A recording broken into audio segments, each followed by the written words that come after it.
두 명의 친구가 있었습니다. 이 둘은 대학 시절부터 함께 경영학부를 다니면서 대학을 졸업하고 나서 사업을 해야 되겠다라는 그런 꿈을 가지고 있었습니다.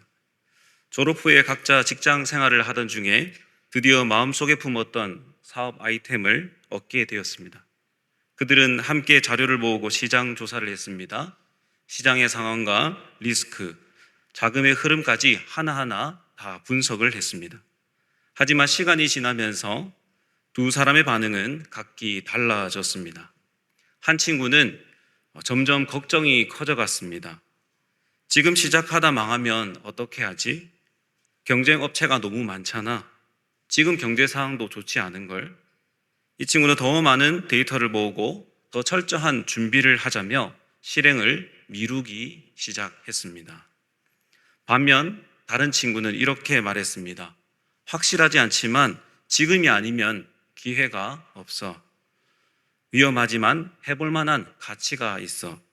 그리고 그는 결단을 내리고 먼저 사업을 시작했습니다. 그 후 몇 년이 흘렀습니다. 먼저 시작한 친구는 고생도 많이 했지만 결국 사업을 안정시키고 큰 성공을 이루었습니다.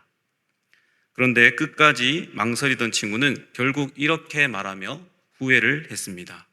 그때 나도 시작했어야 하는데. 여러분, 믿음의 삶도 이와 같습니다. 믿음은 모든 것을 이해한 다음에 순종하는 것이 아닙니다. 믿음은 계산하는 것이 아니라 결단입니다.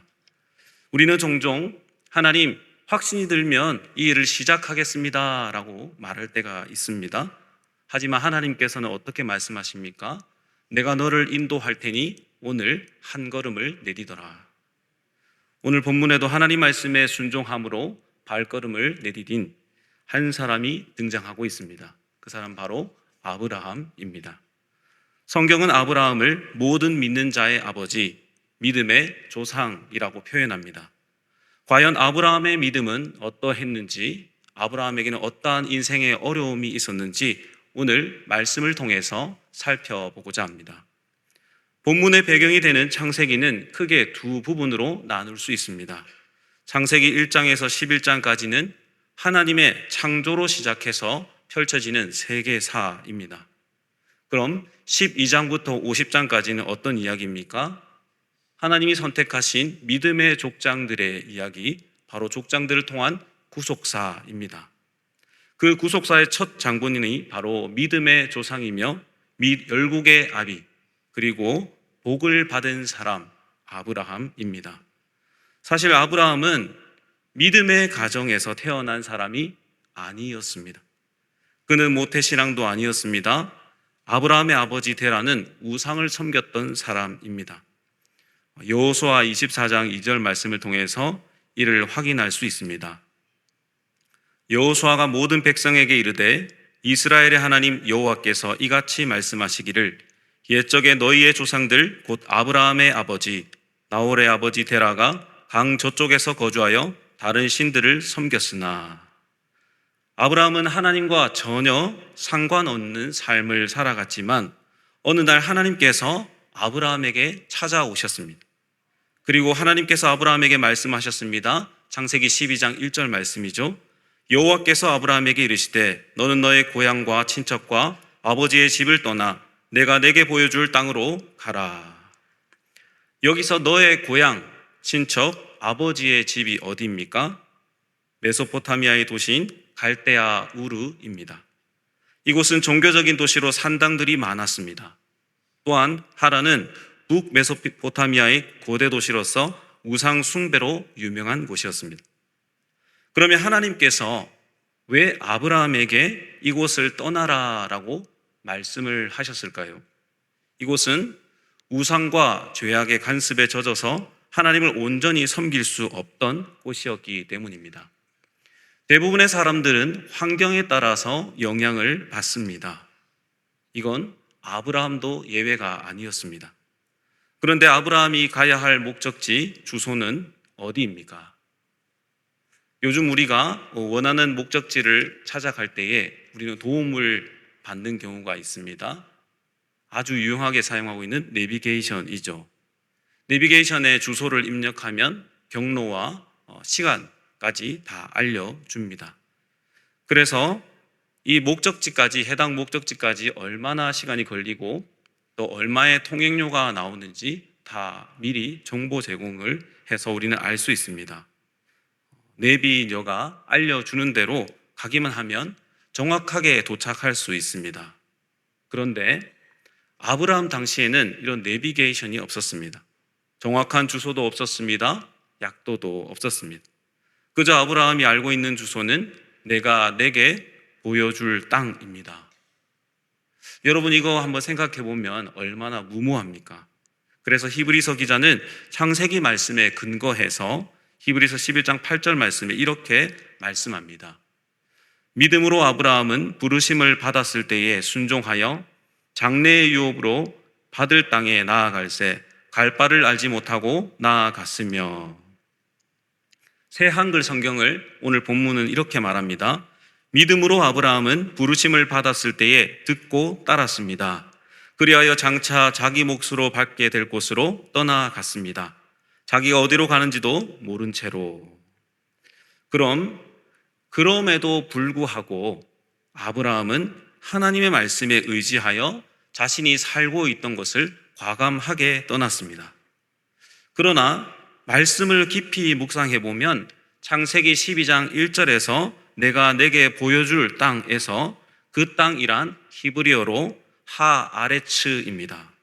여기에 땅을 의미하는 땅 앞에 정관사 하가 붙어 있습니다.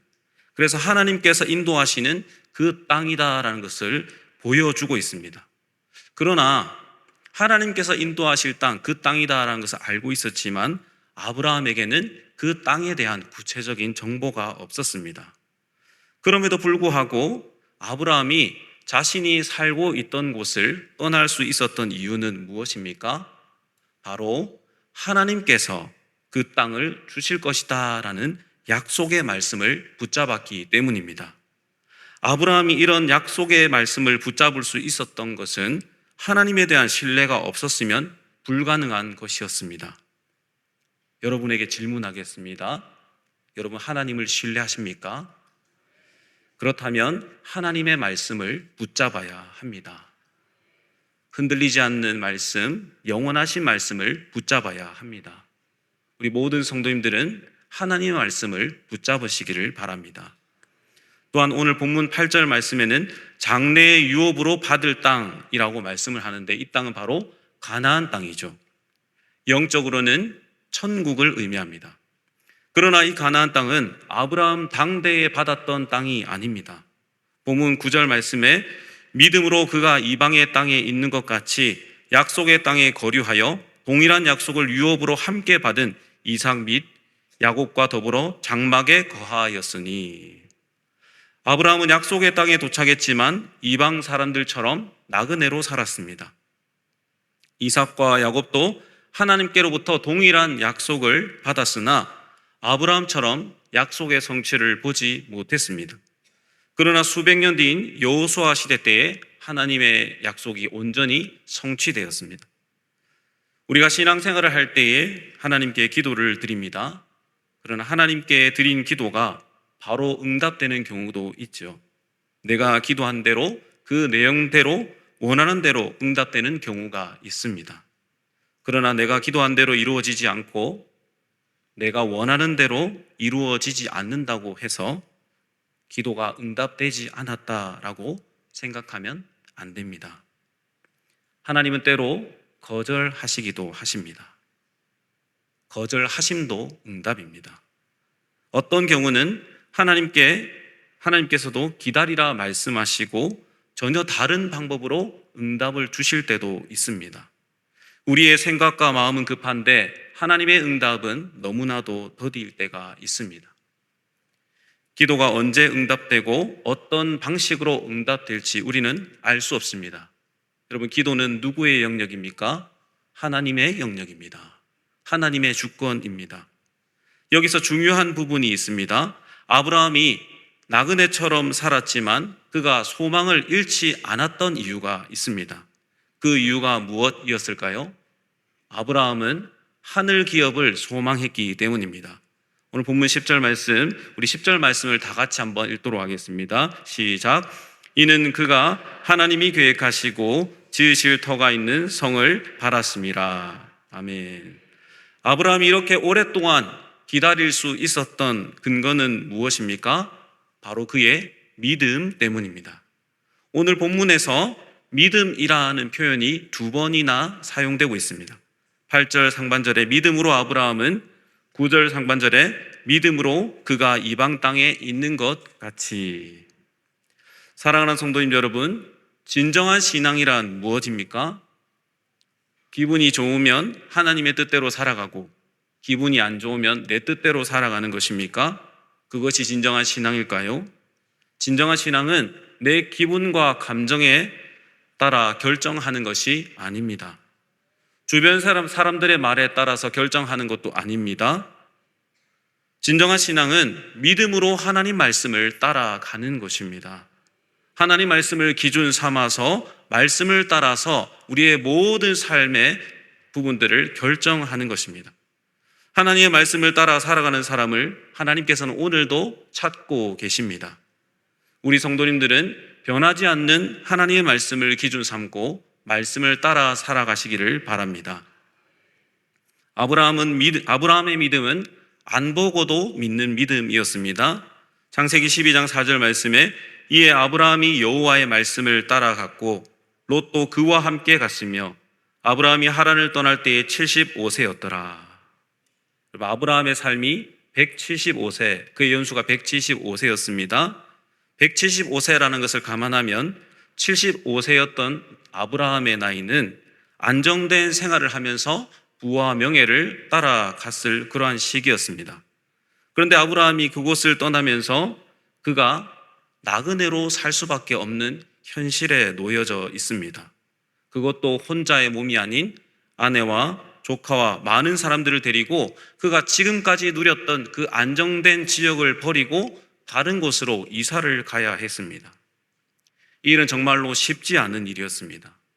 그 당시에 교통수단이 지금처럼 발달하지도 않았습니다. 이동을 하려면 걸어서 가거나 낙타를 타고 가야 했습니다. 그 거리가 얼마나 뭐냐 하면 갈대아 우르에서 하란까지 약 960km였습니다. 하란에서 가나안까지 약 640km였습니다. 얼마나 먼 거리입니까? 엄청난 거리이죠. 이런 먼 거리를 아브라함이 이동을 하려면 얼마나 많은 시간과 에너지가 소비되었겠습니까? 그런데 아브라함은 무엇을 근거로 자신이 살던 그곳을 떠나갔습니까? 바로 하나님의 말씀 때문입니다. 아브라함이 믿음으로 순종했지만 그의 여정은 결코 쉽지 않았습니다. 그는 여러 차례의 고난을 통해서 순종을 배워 나갔습니다.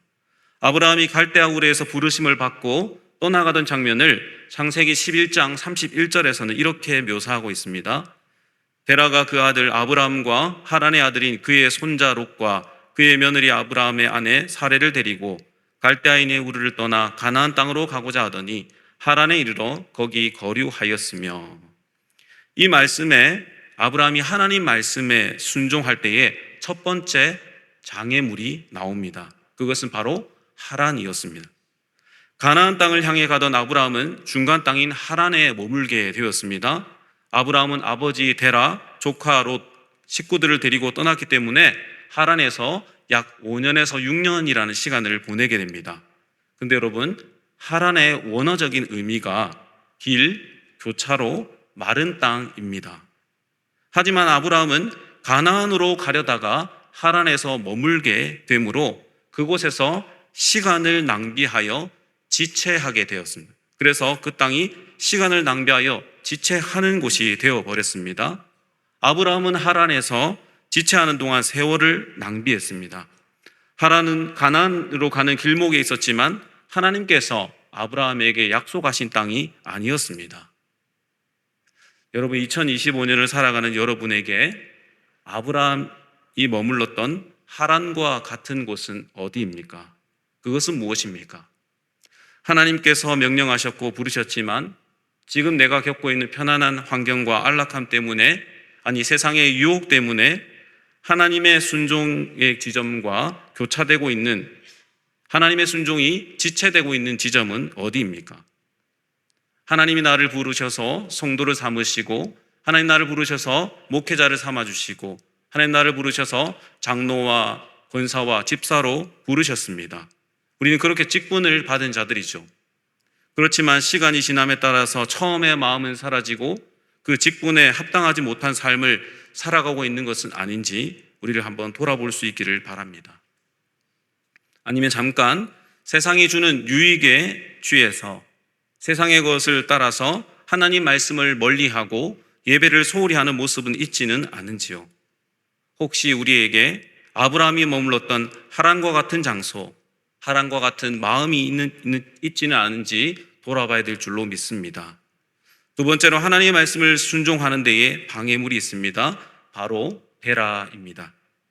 아브라함이 하나님 말씀을 순종하는데 아버지 데라가 죽음에 아브라함은 다시 하나님께서 지시하는 땅으로 나아갑니다. 사도행전 7장 4절 말씀입니다. 아브라함이 갈대아 사람의 땅을 떠나 하란에 거하다가 그의 아버지가 죽음에 하나님이 그를 거기서 너희 지금 사는 이 땅으로 옮기셨느니라. 데라는 우상을 만들던 사람이었습니다. 데라의 이름의 그 원어적인 의미가 무엇인지 아십니까? 머뭇거리다, 연기하다입니다.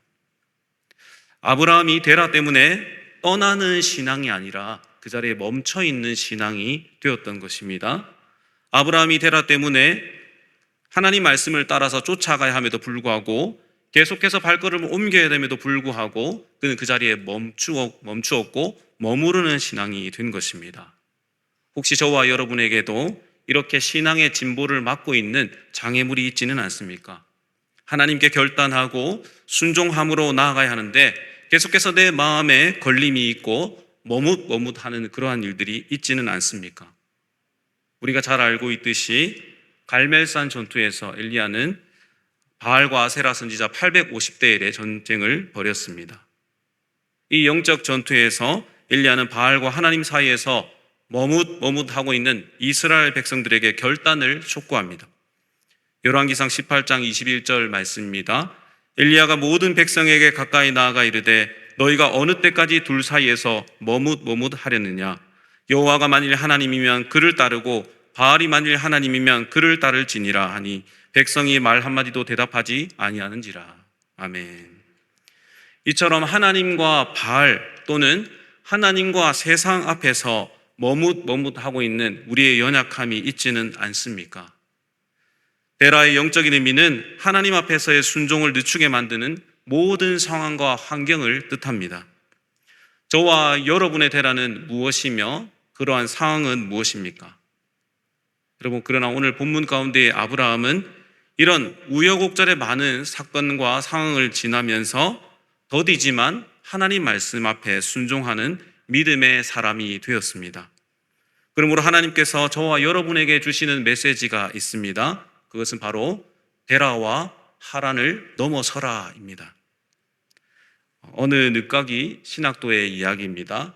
한 목사님께서 전문직으로 열심히 일을 하고 있던 김 집사님에게 조심스럽게 신학대학원을 추천한 적이 있습니다. 그 이유는 그 집사님이 어릴 적에 하나님 앞에서 주의 종이 되겠노라라고 서원한 사실을 알고 있었기 때문입니다. 하지만 집사님은 여러 이유를 대며 그 권유를 미뤘습니다. 조금만 더 벌고 경제적인 여유가 되면 시작하겠습니다.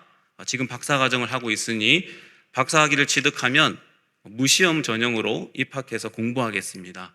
지금 사업도 잘 되고 있으니 나중에 경기가 안 좋으면 그때 다시 학교로 가서 공부하겠습니다 라고 미뤘습니다. 이렇게 수많은 핑계들을 대는 사이에 5, 6년이라는 시간이 흘러갔습니다. 결국 김 집사님은 60세가 되어서야 신학대학원에 입학했고 어렵게 공부해서 졸업을 하고 목사 안수도 받았습니다. 하지만 그 무렵 건강이 악화되어 사역을 더 이상 지속할 수 없는 상태가 되었습니다. 결국 김 집사님은 눈물로 이렇게 고백했습니다. 하나님의 부르심 앞에 내가 너무 늦게 순종했습니다. 사랑하는 성도님 여러분, 하나님 말씀 앞에 순종한다라는 것은 결코 쉽지 않습니다. 왜냐하면 환경이라는 하란을 넘어야 하기 때문입니다. 왜냐하면 사람이라는 대라를 넘어야 하기 때문입니다. 그러나 하나님은 오늘도 내일도 하나님 말씀 앞에 순종하는 한 사람을 찾으십니다. 우리 성도님들은 하란과 데라를 넘어서서 순종의 믿음의 사람이 되시기를 바랍니다. 그러면 하나님께서 아브라함에게 허락하셨던 그 복을 우리에게 허락하실 줄로 믿습니다. 우리 남은 한 주간의 삶을 살아갈 때에도 말씀 앞에 순종하고 말씀을 따라서 살아감을 통해서 하나님이 주시는 복을 받아 누리는 저와 여러분 되시기를 간절히 소망합니다.